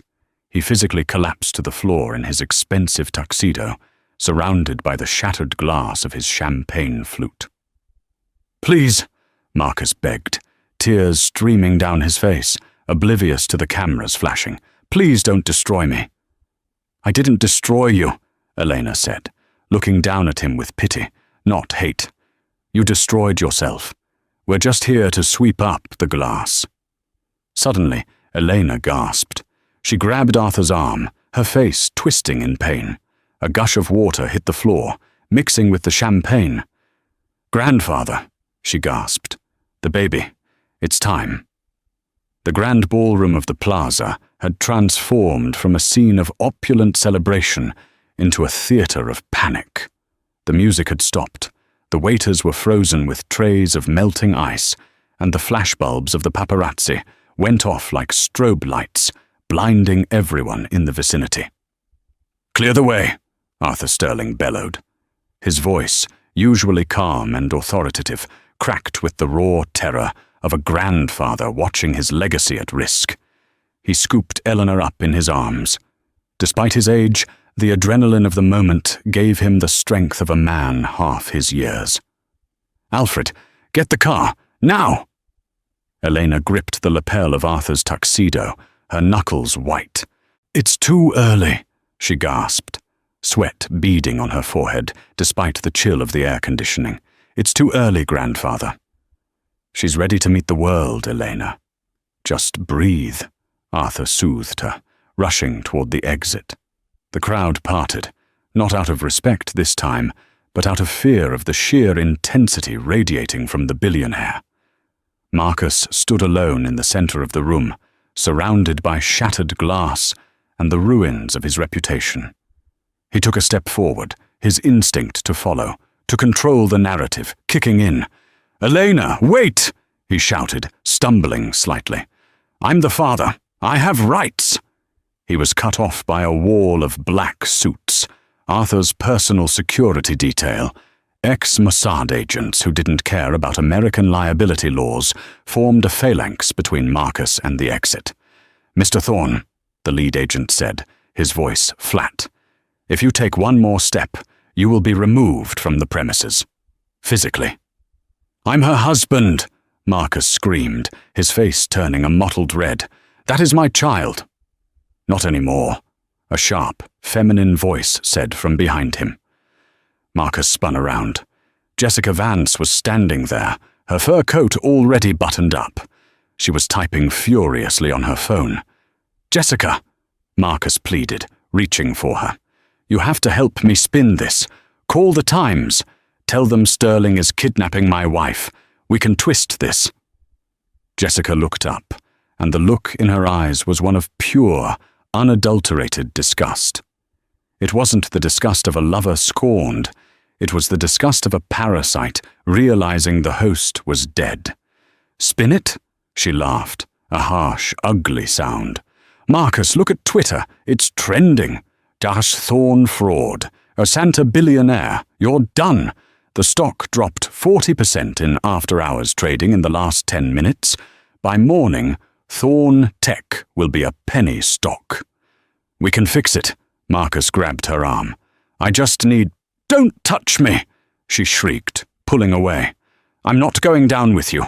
I have a reputation. I'm deleting every photo of us from my Instagram. Consider this my resignation. And Marcus?"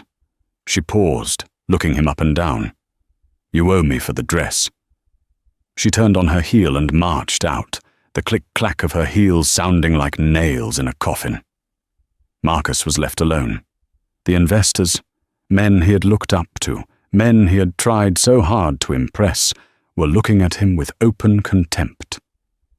"Pathetic," he heard Charles Vanderbilt mutter as he walked past. Marcus sank into a chair, putting his head in his hands. The waiter approached him, not to offer a refill, but to hand him a bill. "Mr. Thorne," the waiter said stiffly, "the hotel manager requires payment for the event up front. The credit card on file was declined." Mount Sinai Hospital. The VIP wing.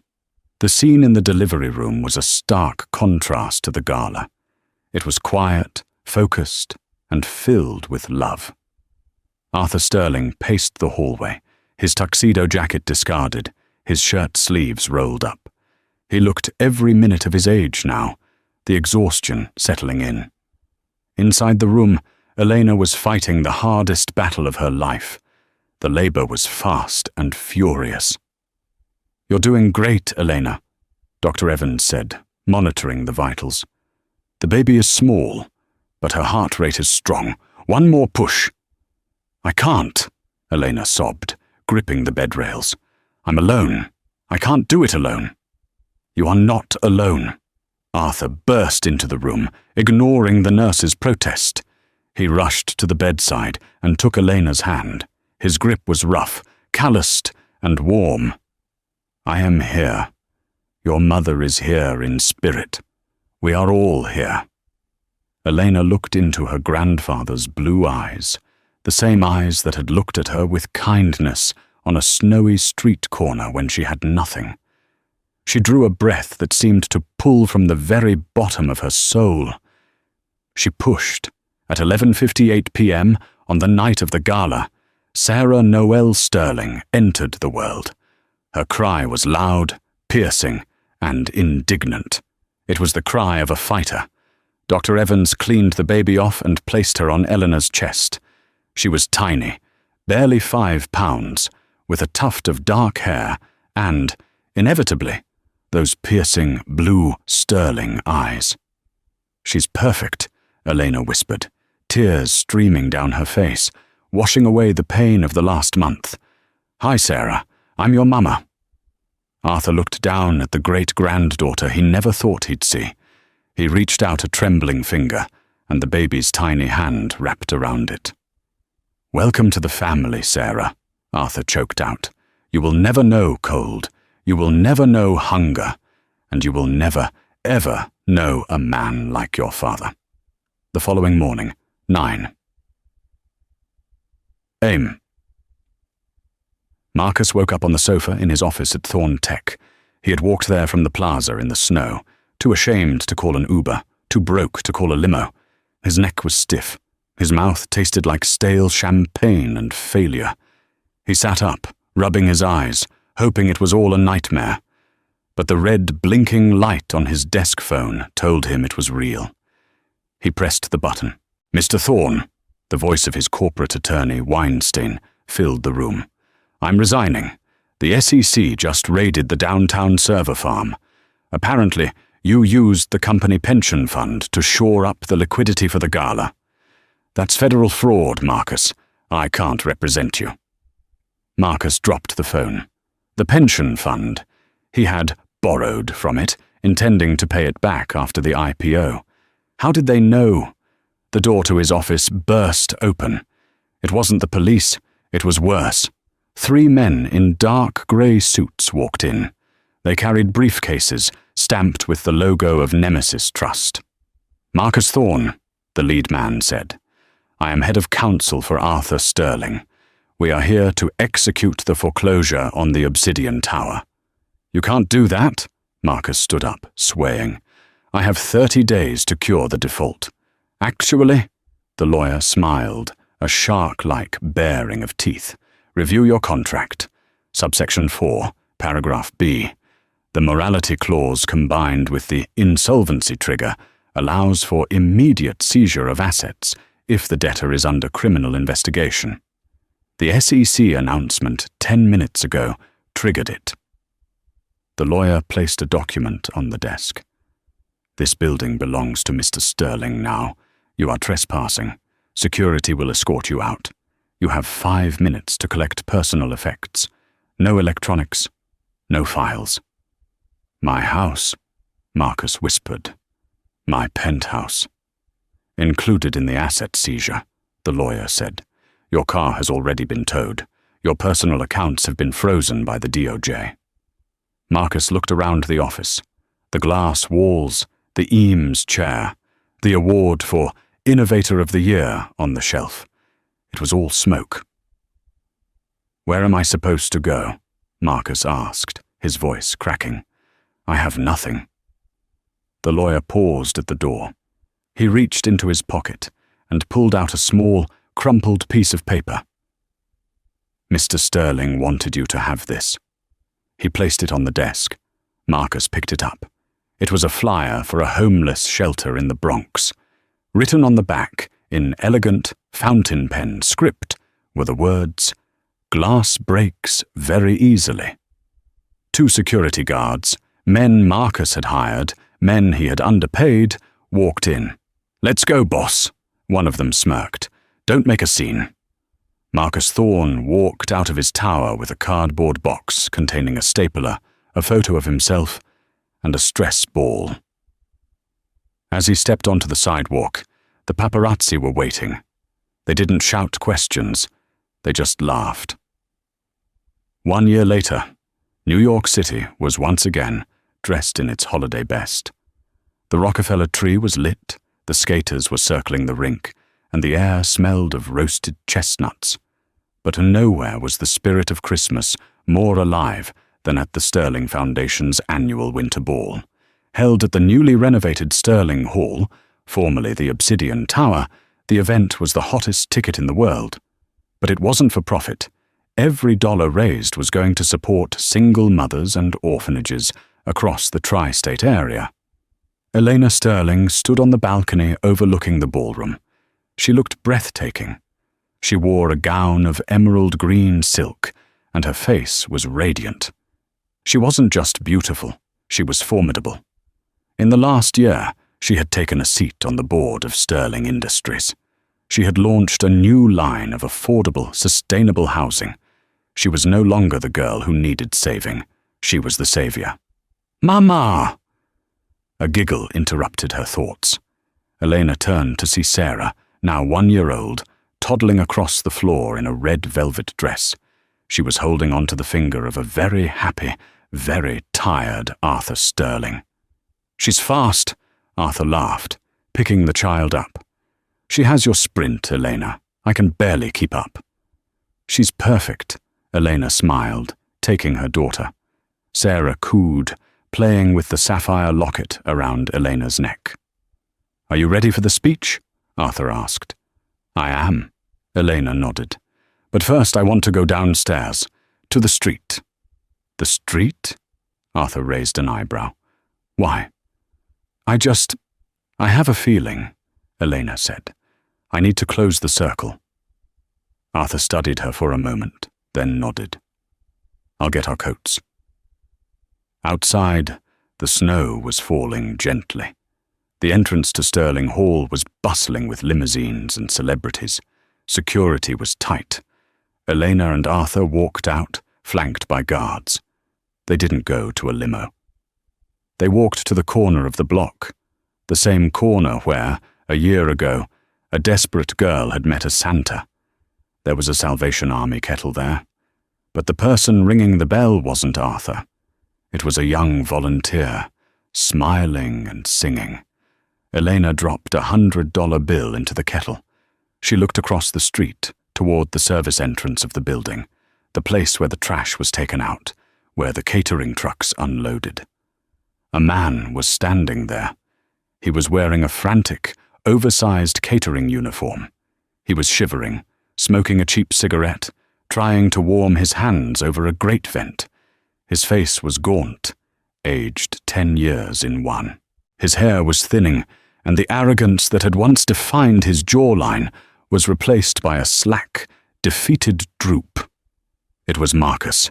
He was working for the catering company hired for the event. He was scraping plates. Elena watched him. She waited for the anger to rise. She waited for the desire to scream at him, to show him her diamonds, to laugh in his face. But nothing came. There was only a dull, distant pity. He looked so small. Marcus looked up. Through the falling snow and the steam from the vent, he locked eyes with her. He froze. The cigarette fell from his lips. He saw Elena, glowing, powerful, holding a baby that he knew, deep down, was his. He saw Arthur Sterling standing beside her like a guardian lion. Marcus took a step forward, his mouth opening. "Elena," he whispered. "Elena, please." He looked at the baby. "Is that—" He took another step, desperation clawing at his throat. He wanted to apologize. He wanted to beg. He wanted to claim that he had changed, even though he hadn't. He just wanted out of the cold.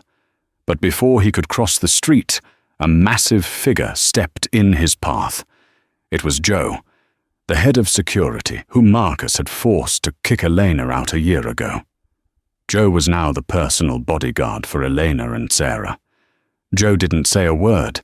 He just crossed his arms and stared at Marcus. The look said everything. "You are not welcome in this world anymore." Marcus stopped. He looked at Elena one last time.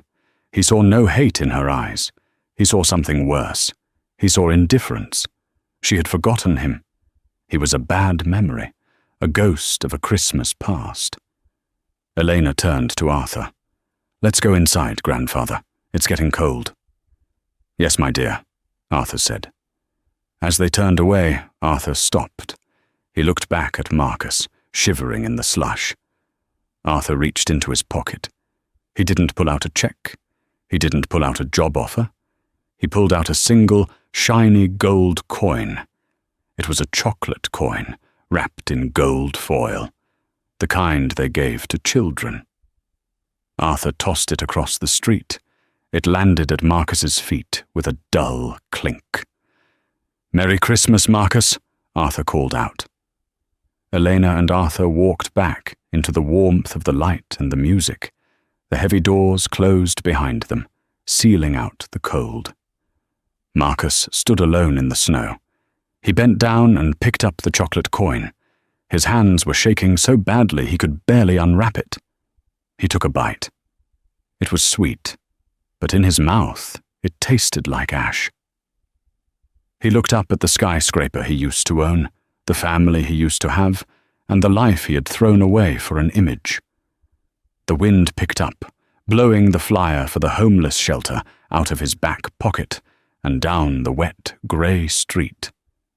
Marcus turned his collar up, picked up a bag of trash, and disappeared into the alleyway. And that, my friends, is the ultimate karma. Marcus Thorne wanted a perfect image, so he threw away his pregnant wife. In the end, he got exactly the image he deserved, watching from the alleyway while the family he abandoned ruled the world. He traded a diamond for a stone, and now he has to carry that weight forever. If this story gave you chills, if you loved seeing Arthur Sterling protect his daughter, smash that like button. Let's get this to 10,000 likes. And tell me in the comments, do you think Marcus deserved forgiveness, or did he get off too easy? I read every comment. Don't forget to subscribe and hit the bell so you never miss a story. Merry Christmas, and remember, be careful who you mistreat, because you never know who is watching.